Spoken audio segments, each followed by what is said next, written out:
There's now just 2 days left until I'm hosting my own club stand at the Classic Ford show. But there is one thing I've been cracking on with that I wasn't planning to do. Quite a big puddle of diff oil. Got Heidi out in the sunshine and going to be spending some more time on her engine bay. All right, so first of all, in this box we have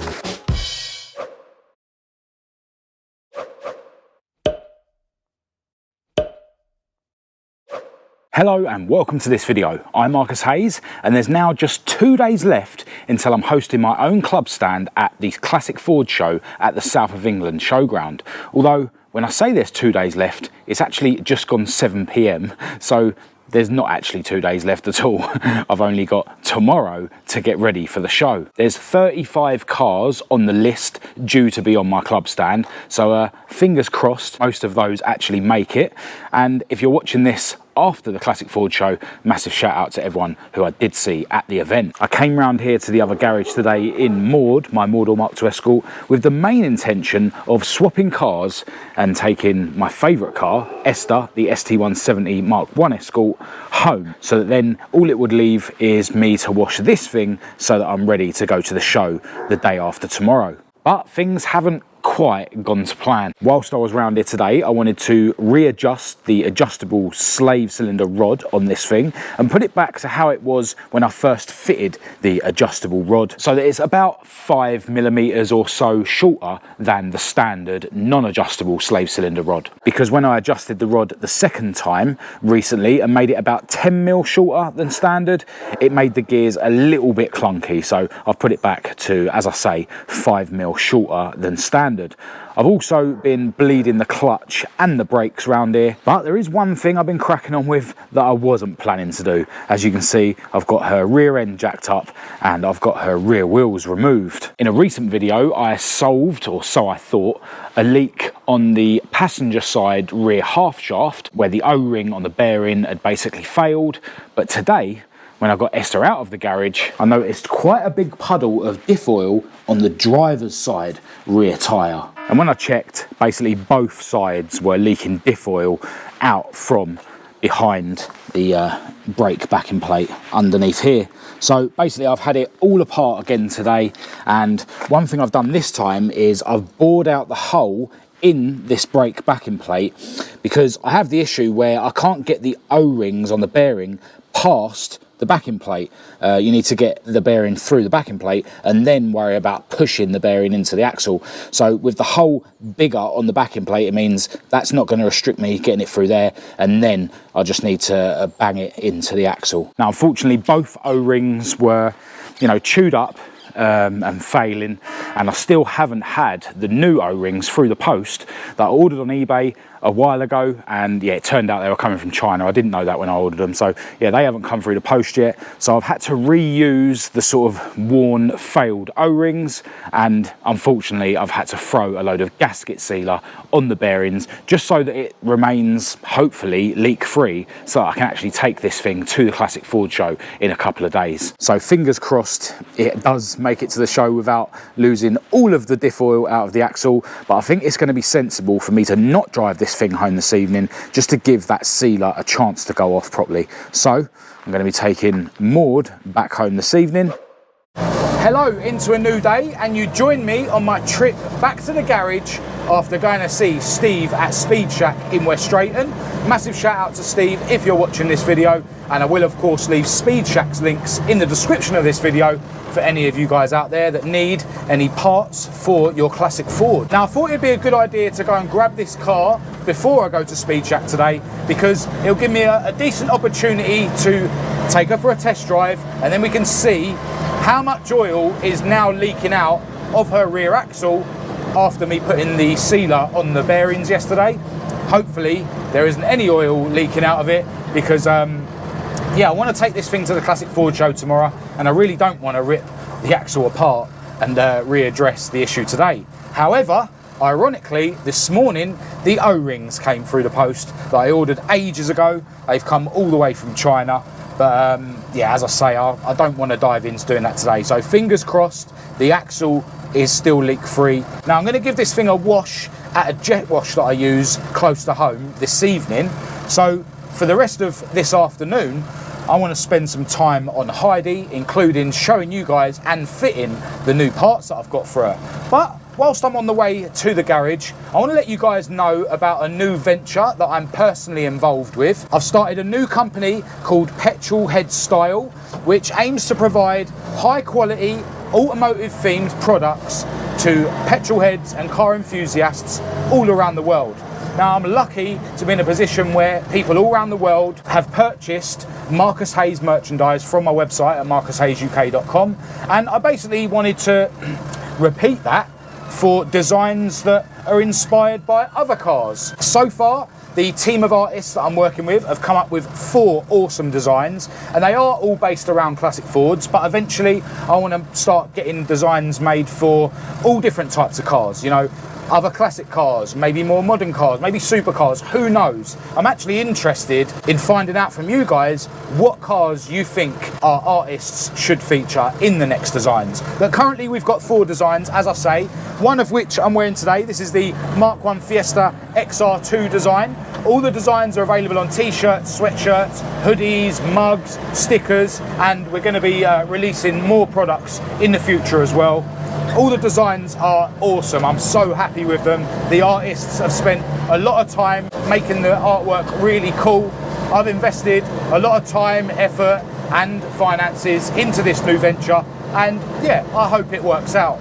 Now, what you guys could do to help me out, which would be awesome, is just go and visit the website at www.petrolheadstyle.com. You know, the more people that visit the website, then the more searchable it's going to be in Google and stuff. So even if you're not planning to buy any of our products, if you could please head over to petrolheadstyle.com and just have a look around. Whilst you're on there, do join up to our email list, because that's going to put you in our competition to win a free Mk2 Fiesta XR2 mug and sticker. You literally just need to scroll down to the bottom of any page on the website, type in your email address into the box and push the arrow, and you'll automatically be entered into the competition and future competitions to win free products.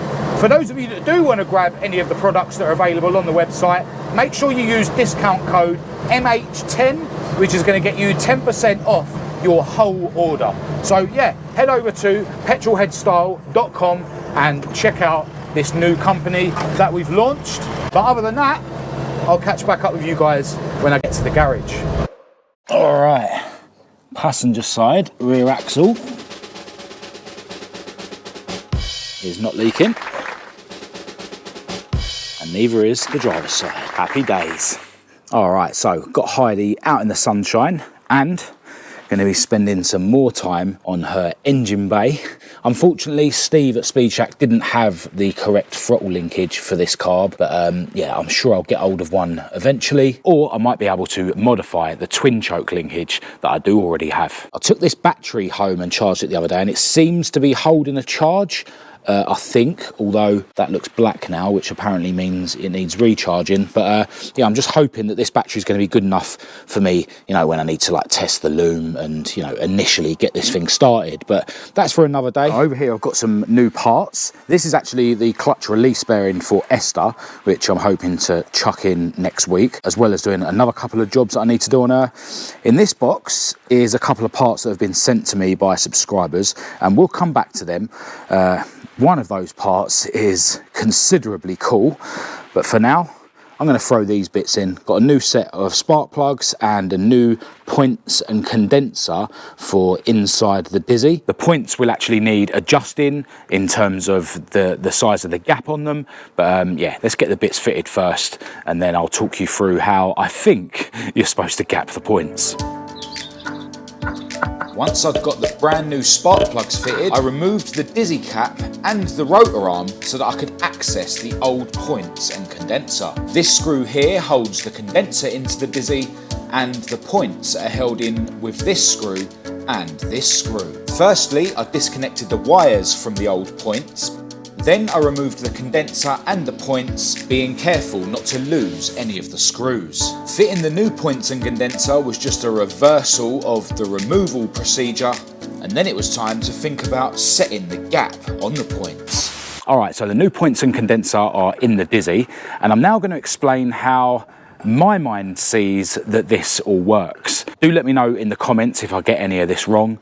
But, you know, I don't claim to be an expert. In fact, I regularly say that I'm not an expert, which makes me baffled when the haters like to remind me that I don't know what I'm doing. But anyway, I'd much rather be a winner doing something that I enjoy than a hater. But anyway, I digress. If we kind of work back from the spark plugs obviously ignite the fuel. These leads carry the spark or the electricity that causes the spark plugs to spark to the spark plugs from the dizzy cap, and the dizzy cap sends the current from the center of the dizzy cap to each of the 4 cylinders via the rotor arm. You know, that will be in there spinning, so it takes the current from the middle and then sends it out to either one of the spark plugs, depending on where this is orientated when the engine's spinning. And the points basically decide when the spark occurs, and I think the condenser is something to do with increasing the voltage enough to cause the spark. But essentially, the points control when the spark occurs. Now, in my other 2 Escorts, there's an ECU that decides when the coil fires, but the point system is obviously a mechanical system. So I can try and kind of use the ones that I've just removed to explain this a bit better, as well as clips of the new ones in the dizzy. But essentially, when the dizzy is turning, when the engine is turning, you know, 4 times per cycle, these points open like that. And the way I understand it is that when these points are closed, they're causing the current to pass through them, which energizes the coil. That might have something to do with the condenser as well, or the condenser might have something to do with that. And then when this breaks apart, you know, 4 times every cycle, that's what causes the spark to occur. So basically, you need to set how far this thing separates each time the dizzy decides that it's time to create a spark. Now, I did actually leave the points loose, but yeah, I'm going to tighten them back up just so that I can show you this working. Essentially, this hole here is ovaled, you know, because this is adjustable, so you know you can adjust the points in and out like this, and the other screw isn't oval, that's just a pivot. So that's sitting in the dizzy like that, and as I say, that's an oval hole, so it's adjustable. You know, you can move this in and out from the center of the dizzy. So I'm going to turn the engine over by hand, and now that I've done that back up, you should hopefully be able to see that gap opening. If you turn it further, it will close again. And what causes that to happen is those lobes that you can see there on that center bit of the dizzy. So as it passes a lobe, the lobe rubs on that white plastic piece, which then pushes the points open. And there's obviously 4 lobes on that center shaft, 1 for each cylinder. And with the rotor arm on, you know, those points will open at 4 different positions in the circle, which then means that this is going to be lining up, you know, 1 of 4 of these with the middle. So the points will open with the rotor arm facing there, then they'll open with the rotor arm facing there, and so on. So essentially, as I say, the points control when the spark occurs. But this gap, when it is most open, so when this plastic bit is on the very highest bit of that cam, that's the gap you need to set. Now, to find out what that gap should be, I'm obviously going to consult my trusty Haynes manual. The contact points gap setting, that is what we're looking for, and it's 0.025 of an inch, 25 thousandths of an inch, which is equivalent to 0.64 millimeters. So we're going to use a feeler gauge to measure that gap accurately, very similar to when I measured the valve clearances in a previous video. And I've actually got like a couple of incomplete sets of feeler gauges, but essentially I've got 3 feeler gauges here. One is 0.15 and the other 2 are 0.05. So that's 0.25 of an inch in total. So as you can imagine, this is going to be a nightmare to film, but I'm going to turn the engine over so that the lobe is on the highest point,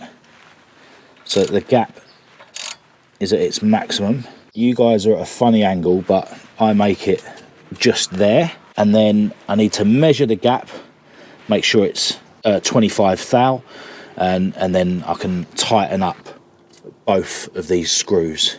So I'll make the adjustment and then I'll show you it once it's done.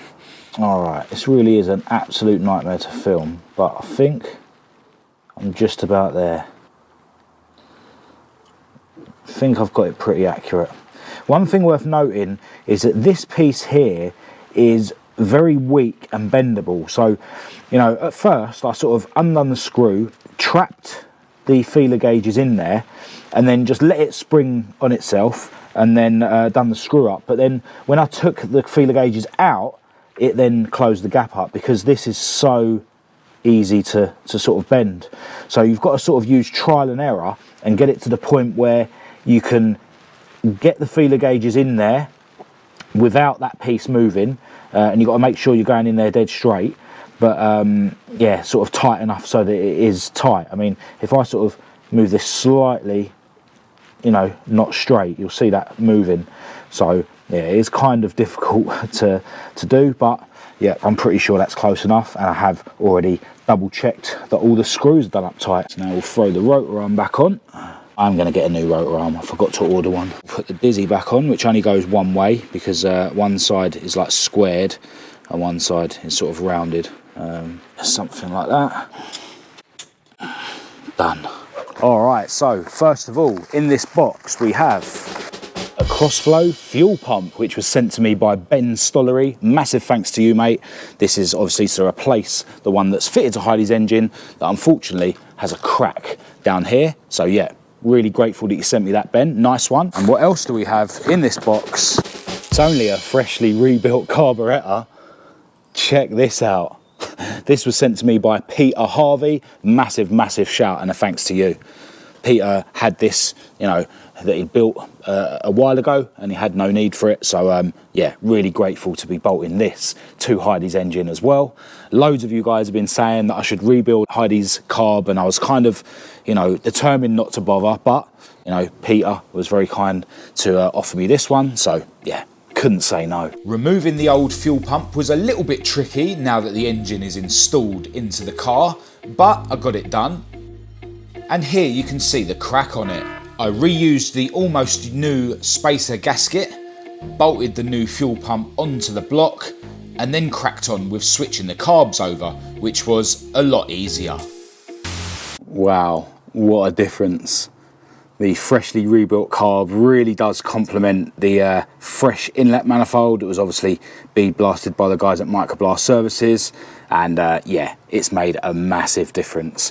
One thing I will say though, my zinc plated bits are a bit more shiny than the bits on this carburettor. But Peter was saying to me through email that those bits on the rebuilt carburettor have been, you know, coated in something that will stop them corroding. And these bits, I mean, especially when they're bolted to a really dirty looking carb, they do kind of look ridiculous. They're a bit too shiny, but you know, it was just because these bits were orange and I didn't want that. So yeah, you know, with the bits looking how they do on this carb, it is better. And as long as they don't go orange, then yeah, I'm very happy. So yeah, massive thanks again to Peter, and of course to Ben again for the fuel pump. And in terms of what I'm going to be doing next on this thing, in fact, I wanted to do it at the end of the last video on this car, and I was kind of planning to do it in this video as well, but I'm running out of time. But yeah, the next thing I'm going to be looking at is the wiring loom, and just making sure that everything on the wiring that I need to work for this engine to run is working. I still need to find or get hold of a main battery lead to go from the positive terminal down to this starter solenoid. Oh, loads of you guys actually told me that this is the wrong way around. It should be the other way around. I kind of think it looks better with the terminals at the back, you know, and you can just see this nice shiny bit instead. Maybe I'll turn it around, I don't know. But yeah, I need to test that I've got 12 volts to this while we're cranking. And yeah, test that I've got power going to the coil, which will be one of these wires down here. I think this is the oil pressure switch. I think this might be one of the coil terminals. and this could be the other one, or maybe that's for the horn. No, the horn is this one. So yeah, I need to do a load of tests with my multimeter just to check that everything in the engine bay is working in terms of the wiring, and then we can start thinking about firing this thing up for the first time. And yeah, that'll be a big moment. That's a big moment in any project.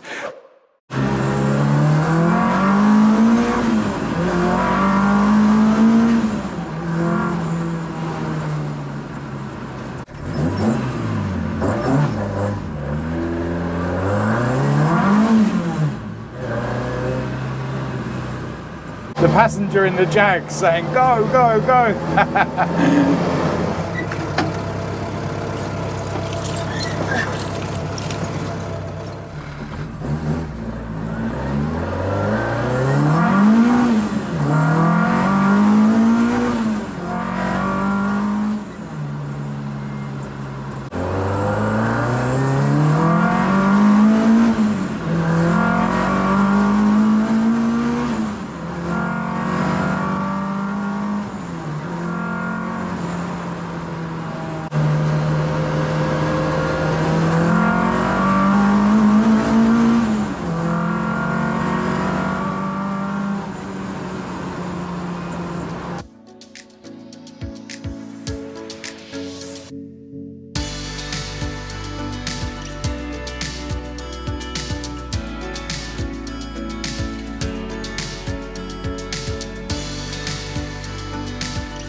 All right, so Esther's now looking semi-presentable for tomorrow. Still need to clean the windows, which we can do in a minute when we get back to the garage, or maybe in the morning. Yeah, we've still got loads of other stuff to do. Still got to load up Lenny, the Focus, with all the gazebo and stuff like that. Still need to have a haircut and a beard trim. And that's before I can think about the really important stuff, like having some dinner. But yeah, really glad I sort of kept myself busy today and got some bits done on Heidi, so I don't regret leaving, you know, cleaning the car and stuff until in the evening time. But yeah, really looking forward to tomorrow's Classic Ford show. It's worth noting that I've kind of confirmed, I think, that the bottom end on this thing is worn, because today when we got to the car wash, I noticed that there's smoke coming out of the catch can filter. I kind of already knew that. You know, she does chuck a load of oil all over the inner wing unless you run the oil really low. So yeah, at some point we're gonna have to get this thing a new heart, or maybe rebuild the one she's got. Yeah, I think it'd be cool to maybe have a go at doing that sort of thing myself. I certainly haven't got a thick enough wallet at the moment to pay someone to rebuild her engine anyway, but yeah, it's not that bad. She's still running absolutely fine, making plenty of power, but I do think, you know, the lump's getting a bit tired, but you know, it does take a lot of abuse. And unfortunately, ST170 lumps aren't 200 quid anymore. But there you go. I'm planning to join the West London Classic Ford crew convoy to the show, so stay tuned to the channel for the next video, which will be our Classic Ford show vlog.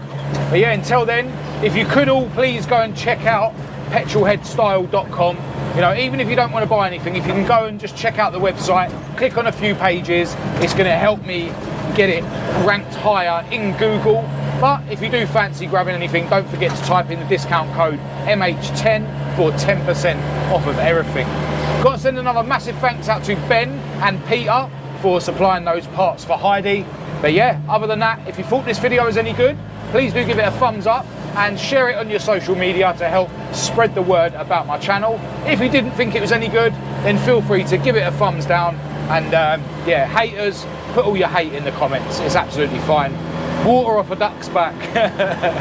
As always, got to send a massive thanks out to my patrons for your ongoing support. I will leave all the links to everything in the description, along with my social media links and my email address and that sort of thing. But other than that, until next time, from me and my beautiful girlfriend Kat, thanks for watching.